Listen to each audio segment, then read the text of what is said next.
Hi friends, good morning. இன்றைக்கி என்ன வீடியோனாக்கா, road சைடில் வந்து மசால் பூரி தான் பண்ணிகிட்ருக்கேன். என் ஹஸ்பண்டுக்கு மசால் பூரி பிடிக்கும், எனக்கு மஷ்ரூம் பிடிக்கும். ஸோ அதனால் சரி ஓகே அவருக்கு பிடிச்ச மசால் பூரி பண்ணலான்னு சொல்லிட்டு பச்சை பட்டாணி இருக்கும் பார்த்தீங்களா, அது வந்து நைட் ஊற வச்சாச்சு. சரி ஓகே அதை பாயில் பண்ணி எடுத்தாச்சு. இதில் வந்து 2 வெங்காயம், 2 தக்காளி, புதினா, கொத்தமல்லி, பச்சை மிளகா, உடச்சிக்கல்ல, சீரகம் எல்லாமே போட்டு வந்து நல்லா நான் பிளெண்ட் பண்ணிட்டேன். அதுக்கப்புறம் பார்த்தீங்க அப்படின்னா கடாய் வச்சு அதில் எண்ணெய் ஊற்றி அரைச்ச பேஸ்ட் நான் ஆட் பண்ணிக்கிட்டேன்.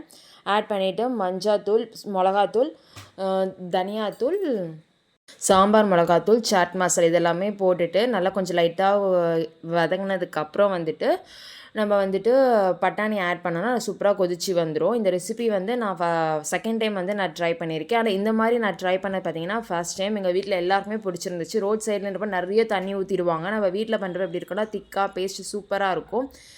என் ஹஸ்பண்டும் வந்துட்டு ஆஃபீஸ்லேயும் வந்துட்டு அவரும் பூரி சுட்டு ஹெல்ப் பண்ணார். ஹெல்ப் பண்ணி என் ஹஸ்பண்டுக்கு கோசம் தான் பண்ணேன். அவருக்கும் அது ரொம்ப பிடிச்சிருந்துச்சு.